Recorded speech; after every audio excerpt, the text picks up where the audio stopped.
love a chance to explore Alaska and find out all the fun and interesting things to do and see. And even learn a little bit. This year, as we went road tripping, we tried to focus a little more on the history of the place or experience. And to start us off, we headed to Seward. And Tracy, this is one of your adventures. Yes, and what was so interesting about this historic tour of Seward was it has a lot of personal meaning to the man giving it.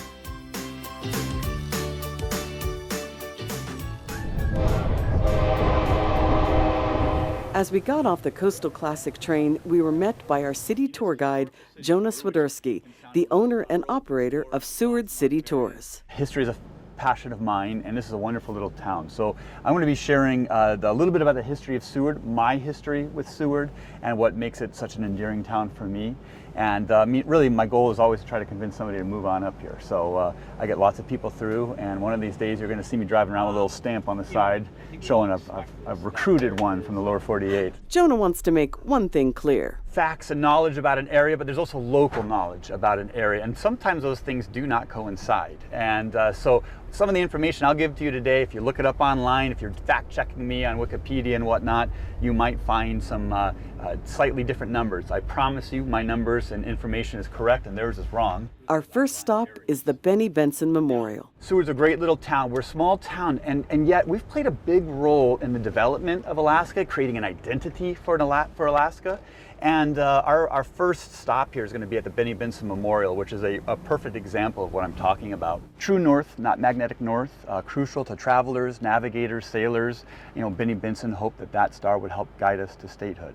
And it did eventually. We drive through the cute little town to the waterfall, learning how that impacts the environment, and of course, stopping by milepost 0 of the historic Iditarod Trail. And we learn about the impact of the Great Alaska Earthquake on this seaside town. The 9.1 earthquake shook South Central, and many coastal communities were hammered by the deadly tsunami. A lot of communities in Alaska endured both of those events. What made Seward different was the third event. Because of this railroad industry, we had massive tank farms along our coastline full of diesel, aviation gas, petroleum products that were being sent into the interior. The shaking had ripped those tanks open, the contents spilling out. As wires got crossed from all that shaking and from the earthquake itself, fires have started. The petroleum product is now on fire. Our entire coastline is catching fire. When that tsunami came through, it didn't put out those fires, but instead lifted all that burning petroleum and spread it through our towns. One noticeable addition to the town are the brightly colored paintings on many buildings. Without realizing it, you have stepped into the mural capital of Alaska. What's really fun about these murals, though, is that the Mural Society hires a primary artist to come in and design the mural itself. They come in, they design it, they sketch it out. But it's the locals who make it come to life. To do a giant paint by numbers. So it's actually the community that paints these murals. And I will point out that this particular mural, the master artist was Susan Swiderski, and that's my mother. So that's my mother's mural there. It's very conveniently located on my route. If it was somewhere way out, she'd still force me to go drive by it. It's clear our tour guide is knowledgeable and loves this town. I've been able to travel all over the world, explore lots and lots of areas. Seward's home, it's always brought me back. When we go road tripping, we always check out the local cuisine, though I'm not sure king crab is actually local in Denali, but it sure looks tasty. Woo! Well, so far, Denali really rocks, but I'm a little hungry, a little famished, and I think I know just where to take the crew. Come on, follow me. Devil's in the details. There we go. No, your eyes are not deceiving you. Those are a whole pound of crab legs on top of a pizza. This is a spectacle that you can find at Prospectors Pizza. All right, guys, enjoy. Awesome, thank you so much. The restaurant is owned by the same folks who run the renowned 49th State Brewery. Those signature pizzas catching our attention from the get-go. We ended up going with the deadliest catch, and the lower 48 ain't it. And of course, we got those appetizers as well. These freshly made Parmesan fries, a divine goat cheese dip, and the cheese bricks. The cheese pull. The Prospectors was open to be a local pizza joint with good quality food, locals created for locals. For drinks, they had the popular 49th State handcrafted sodas and over 60 different types of beer. Hang out with your friends. After this exquisite but large meal, I kind of need a sweet treat, and we have an idea of where we're going next. Stay tuned for that. But until then, road tripping in Denali, Tyler Lane, Alaska's news source. So that pizza looked kind of amazing, but I'm not sure how it really fits into the historical theme. Well, it was Prospectors Pizza, and that's something historic, or at least it's a historical word. I do kind of think our producer was stretching the theme a little bit there. Aren't you the producer? Yeah. Okay. Well, coming up, we're going to head down the highway to check out a decades-old road guide to see what it looks like today.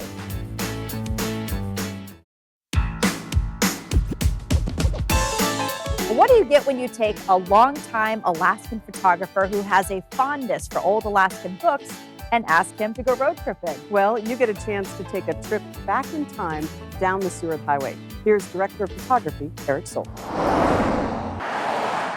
A good place to start any road tripping is with research. Yes, I know, there is the internet, but I'm old school, so I'm always on the lookout for old Alaska books. Often, they have information you can't find on the internet. For example, this gem, Alaska Highway Sketches, a souvenir and travel guide for the Kenai Peninsula from 1961. It's a time capsule with 90 sketches of some of the buildings you would see on a drive around the peninsula 64 years ago. I was curious to see how the guide compared to some of today's points of interest, so I grabbed a GoPro and headed south. The old Seward is the original highway, ghosts of the past in the guide. Passing Indian, the Indian house is still there, but in Portage, all of the buildings are gone. The '64 quake dropped the area below the high tide line. Now, just memories in the book. It says the Seward to Homer. This is what we call the Y these days.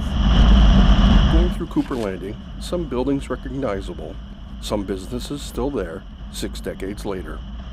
Now, I pass the journey of memories off to a couple professionals. This book has fascinated me ever since it was donated a couple years ago to our museum. Colleen Kelly is with the Resurrection Bay Historical Society. Pencil sketches of probably places to visit when you came to the Kenai Peninsula. Carmen Steffel is with the Soldotna Historical Society. It's interesting that the first one is the Circus Bar. Some may remember it as Good Time Charlie's. No longer. Only souvenirs remain. And I think it was borrowed or stolen from the Circus Bar, it says. 4 Royal Parkers. It is still there. I think the building still looks about the same. They still have the 4 Royal Parkers sign. Anyway, great place to get a beer. Wilson's Garage is now where the police station is. Over in Seward, The Renwald Hotel, well, in 1916 it was started as the Van Gilder office building. Then it became the Van Gilder Hotel. still standing. Not all of them are still here. The Metcalf Grocery at mile 6 is now the site of the LDS Church. Now, just a sketch. Brown and Hawkins. Some looking like they were sketched just yesterday. The travel guide continues on to Kenai and Homer and places along the way. Connie Silver is the talent behind the sketches. I wonder if Connie knew the art would preserve a glimpse into the past. Road tripping like it's 1961, Eric Soul, Alaska's news source. And moving off the roads for a little bit, let's head to Juno to check out the history of hard rock mining. Taking it back to Juneau's gold mining roots, we're taking road tripping underground on the AJ Mine Gastineau Mill Tour. The number one thing that we do here is we preserve the history of hard rock mining. And it's a lost art, it's a lost field. People can come and see the ruins. They can go up to the mine tunnel. We go 360 feet into the only underground gold mine tour in the whole state of Alaska. They didn't have smelters here in Juneau. They separated up.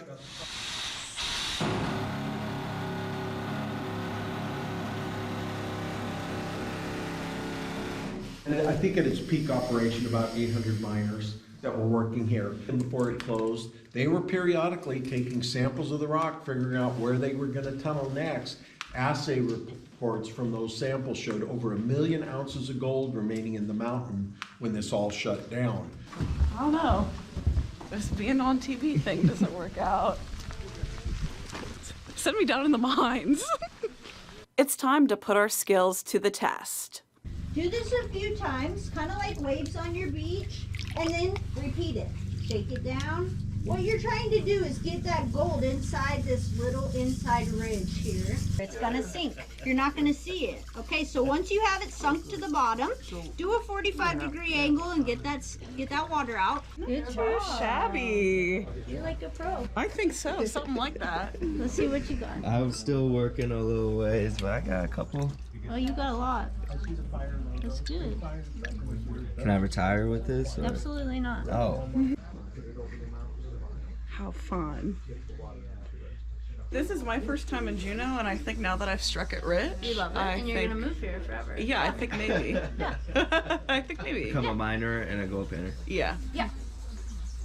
I got a future in this. Quinn White, Alaska's news source. So much to learn. That was fascinating. It was, yeah. Well, when we come back, we've got history trapped in ice. And we head to Catmy National Park to learn about the event that created the national park in the first place.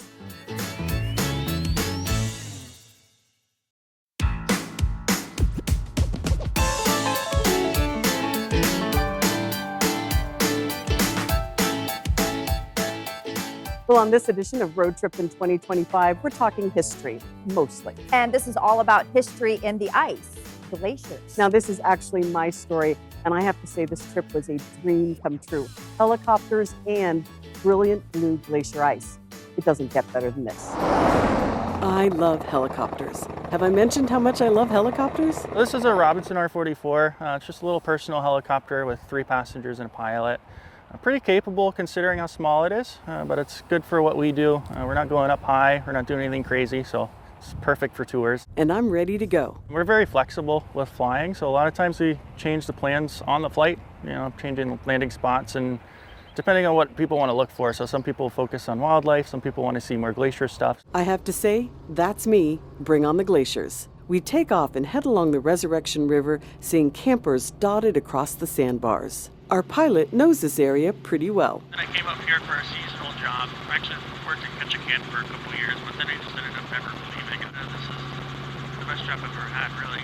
Even though it's well into spring, there's still a lot of snow in the mountains. This whole area is pretty much just a winter wonderland for a little bit longer. So the other side of these little hills is Bear Glacier. And there it is. I've seen glaciers from the ground before, but never from the air this close. Truly breathtaking. Not only is it beautiful, but it's fascinating to see the changes in the glacier as you fly over it. We get these crazy crevasses over in this area. A lot of times the crevasses are just formed because the ice is trying to move around and it's being just crushed and then opened and it's bending over rocks and everything. So it's like taking a Snickers bar and bending it and the chocolate layer breaks open, but that center still stays intact.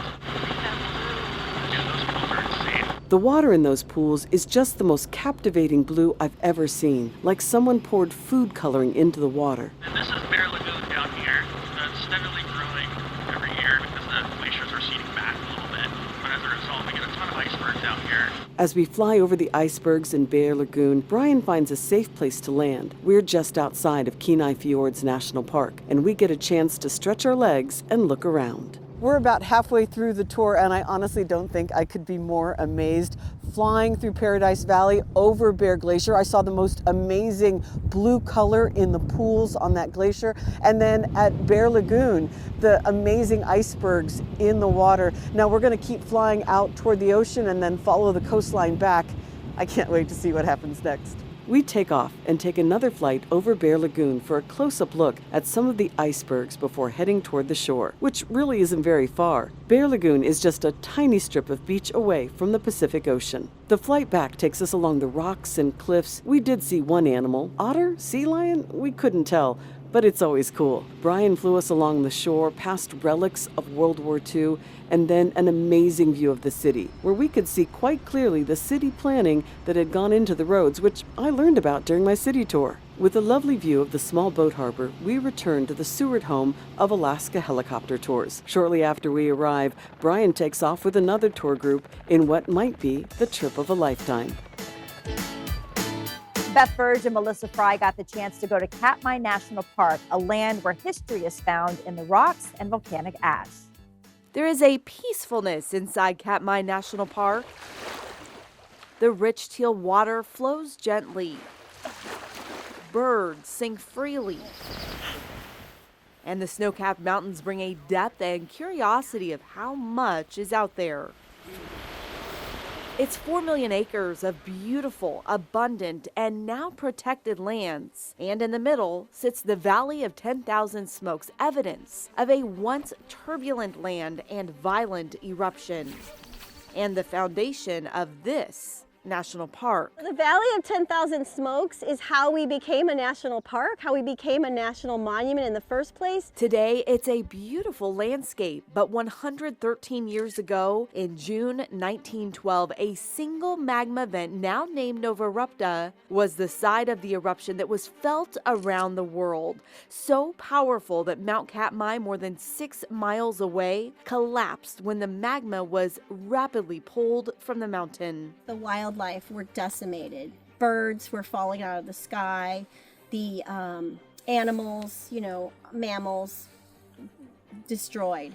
And the salmon did not come back for 5 years. They were just gone. No human deaths because the people here knew to leave. No one who was currently living here in this area had never experienced an eruption themselves. But they had known from knowledge that had been passed down through generations that when the earth quakes, that's a sign. Years later, explorers returned to the land to find something they'd never seen before: smoke still coming from the valley. We're standing here in the Valley of 10,000 Smokes, a land of ash. It was created 113 years ago when there was the largest eruption in the 20th century. All protected land because of how strangely alive and unique it was then. And these lines here, these kind of creases, these channels, are where the smoke, the steam from the water was coming straight up. And today, even with the towering wall of ash, evidence of pyroclastic flows and pumice scattered across the valley, there is a new peace and stillness here as the land remains untouched. Roadtrippin' for Alaska's news source, I'm Melissa Fry. Still ahead, we are exploring the sacred and the mysterious.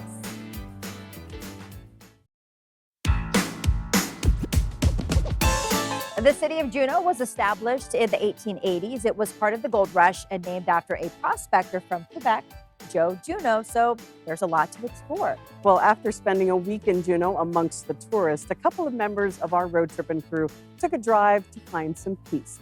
And Justin Matson and Jordan Rodenberger came away with much more than that.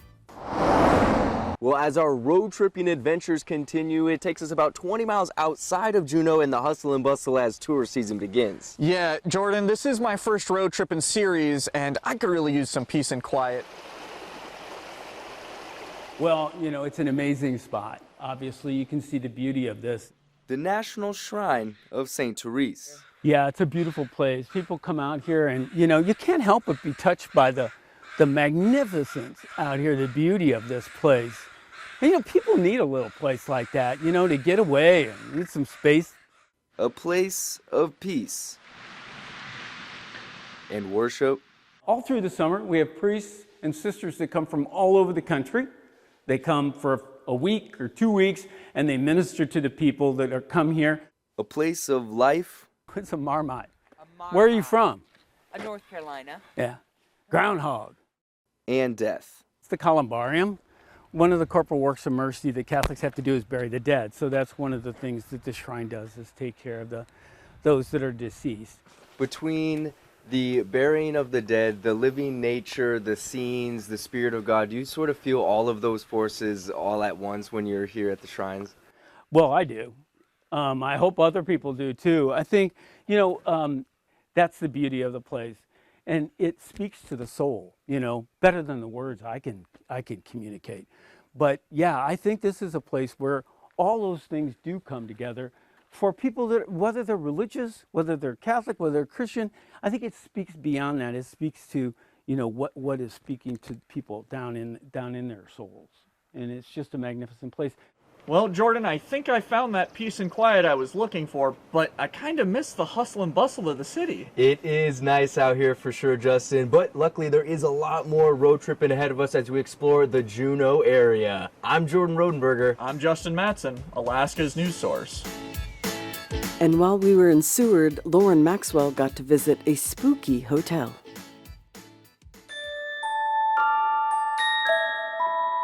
The building that houses the Gilder Hotel in downtown Seward was built in 1916, and many years later, it was added to the National Register of Historic Places.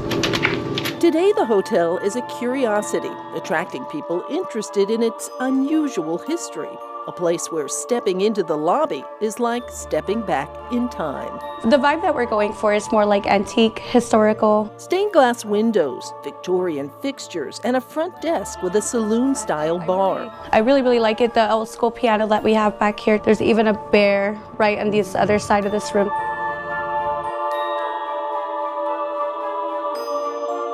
Rooms that feature brass beds and antique telephones that don't work. Honestly, if posh is what you're after, you won't find it here. It's something else that draws people inside. A lot of people come for the history of Fanny. Fanny is Fanny Guthrie Bame, who stayed at the hotel in 1947 and came to a bad end. Her husband came into the room and shot her. In the head? Yeah. And then I've heard maybe she's been haunting this place ever since? I heard she's a friendly ghost. Friendly or not, manager Deanna Quevedo says room 202 was the scene of the crime. So this is where it happened, huh? This is where it happened. I heard her husband was a drunk. So I don't know if it was just a bad day at the bar. Don't know what the case was, but I heard he came home angry. Guests still stay in room 202. Do you tell them the history? Sometimes. Some people would rather not know. Quevedo says she's never seen the ghost of Fanny herself, although she's heard the stories of people who have. I hear she's funny, and I heard that she was a girl's girl. She'd like to believe the woman who said to haunt this old hotel might finally be at peace. If she was to come pay me a visit, I'd just say hi. She doesn't scare me at all. Road tripping in Seward, I'm Lauren Maxwell, Alaska's news source. Well, that was a fun trip back in time. We hope you enjoyed our Road Trippin 2025 adventures. I will see you down the road, Alaska, or on whatever trail you travel.